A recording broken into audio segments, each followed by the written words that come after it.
पिंपरी चिंचवड शहरातील अनधिकृत बांधकामे नियमित करण्यासाठी आणि 100% शास्तीकर माफ करावा या मागणीसाठी 70 वर्षीय आजोबा मैदानात उतरले आहेत। शहरातील या जटिल प्रश्नाकडे राज्यकर्त्यांचे लक्ष वेधण्यासाठी ते पिंपरी महापालिका भवनासमोर सलग 10 दिवस ठिय्या मांडणार आहेत। अकुर्डे येथे राहणारे चंद्रकांत राधाबाई दामोदर कुलकर्णी वय 70 वर्ष हे अनधिकृत बांधकामे नियमित करावीत आणि शास्तीकर रद्द करावा या मागणीसाठी पिंपरी चिंचवड महापालिकेच्या भवनासमोर सलग 10 दिवस ठिय्या मांडणार आहेत। सोमवारी सकाळी 11 वाजल्यापासून ते महापालिका भवनासमोर थांबले आहेत। 2 ते 12 मे दरम्यान दररोज सकाळी 11 ते सायंकाळी 6 वाजेपर्यंत महापालिकेसमोर थांबणार आहेत। पिंपरी चिंचवडमध्ये अनधिकृत बांधकामे हा कळीचा मुद्दा आहे। या मुद्द्याचे केवळ राजकारण केले जात आहे। लोकसभा आणि विधानसभा निवडणुकीपूर्वी भाजपने शहरातील अनधिकृत बांधकामे अधिकृत करण्याचे आणि शास्तीकर माफ करण्याचे आश्वासन दिले होते, परंतु भाजपची सत्ता येऊन 3 वर्षाहून अधिक काळ लोटला गेला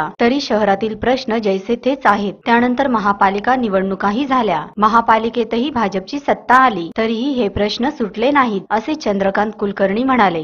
गोरगरीब नागरिकांनी मजबुरी म्हणून पै जमा करून गुंठा अर्ध्या गुंठ्यात घरे बांधली आहेत। फ्लॅट घेणे त्यांना परवडत नाही। घरे पाडण्याच्या भीतीने नागरिकांमध्ये चिंतेचे वातावरण आहे। अनधिकृत बांधकामांच्या प्रश्नावर कोणताही राजकीय पक्ष गंभीर नाही, केवळ भांडणे करत आहेत। अनधिकृत घरे अधिकृत करून सर्वसामान्य नागरिकाला दिलासा मिळावा यासाठी आपण महापालिकेसमोर ठिय्या मांडणार असल्याचे कुलकर्णी यांनी सांगितले। राज्य सरकारने मानवतेच्या दृष्टिकोनातून विचार करून शहरातील अनधिकृत बांधकामे नियमित करावीत आणि 100% शास्तीकर माफ करून भूगावटा धारकांना त्वरित प्रॉपर्टी कार्ड द्यावीत यासाठी आपण 10 दिवस महापालिकेसमोर ठिय्या मांडणार असल्याचे कुलकर्णी यांनी बोलताना सांगितले।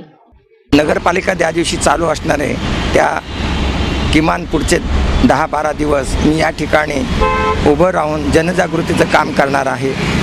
हा जो प्रश्न आहे मोठा प्रश्न की शास्तीकर बंद करून सर्वसामान्य लोकांना दिलासा देण्याचं काम शासनाने त्वरित करावं असं मला वाटतं।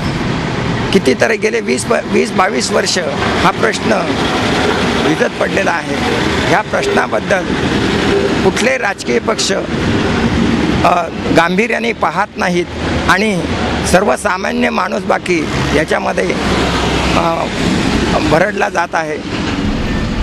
किती वर्ष अजून शास्तीकर भरायचा लोकांनी हे मला समजत नाही आणि खरोखरीच हा जो अनधिकृत बांधकाम केलेला जो वर्ग आहे अर्धा गुंठ्यापासनं 4 गुंठ्यापर्यंत 5 गुंठ्यापर्यंत ज्यांनी जागा बांधलेली आहे ते खरोखरीच तुम्ही जर बघितलं तर ते मजबूर असतात आणि सगळी जी व्यवस्था आहे नगरपालिकेची एकंदर परमिशन मिळण्यासाठी किंवा हे सगळं मला दुसरी गोष्ट सांगावीशी वाटते म्हणजे आजसुद्धा आपण म्हणतो घरं अनधिकृत बांधली गेली नाही पाहिजे, परंतु त्याच्यासाठी उपाय काही होत नाही। बघा तुम्ही जर कुठेही बघितलं तर चिंचवडपासनं पिंपरी चिंचवडपासनं 5 किलोमीटरच्या अंतरावरती 4 किलोमीटरच्या अंतरावरती बाहेर तुम्हाला अर्ध्या गुंठ्यापासनं गुंठे प्लॉट विकत मिळतील।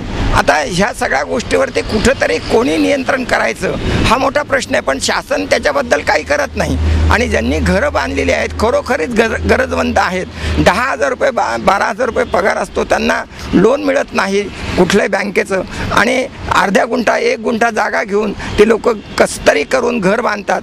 त्यांच्या घरावरती बाकी हा जिजिया करासारखा शास्तीकर लादला जातो। हे सगळं कुठंतरी थांबवावं अशी माझी कळकळीची विनंती या संबंध सरकारला आणि इथल्या नगरपालिकेला आहे आणि त्यांनी लवकरात लवकर हा प्रश्न सोडवावा असं मला वाटतं। 2-2.5 वर्षापूर्वी याच गव्हर्नमेंटनी सांगितलं होतं आमचं गव्हर्नमेंट आलं की आम्ही लगेच तुमचा हा प्रश्न सोडवू, परंतु अजूनपर्यंत सोडवलं नाही। आता 2 महिने होऊन गेले नगरपालिकेच्या निवडणुका होऊन सुद्धा तरीसुद्धा हा प्रश्न सोडवलेला नाही। तर नुसतेच प्रश्न भिजत ठेवण्यापेक्षा ते सोडून लोकांना काहीतरी दिलासा द्यावा असं मला वाटतं आणि सर्वसामान्य लोकांना काहीतरी त्याच्यातनं तर आपलं गव्हर्नमेंट खरोखरीच आपण म्हणू शकतो की हे आपलं गव्हर्नमेंट आहे, सर्वसामान्यांचं गव्हर्नमेंट आहे असं मला वाटतं।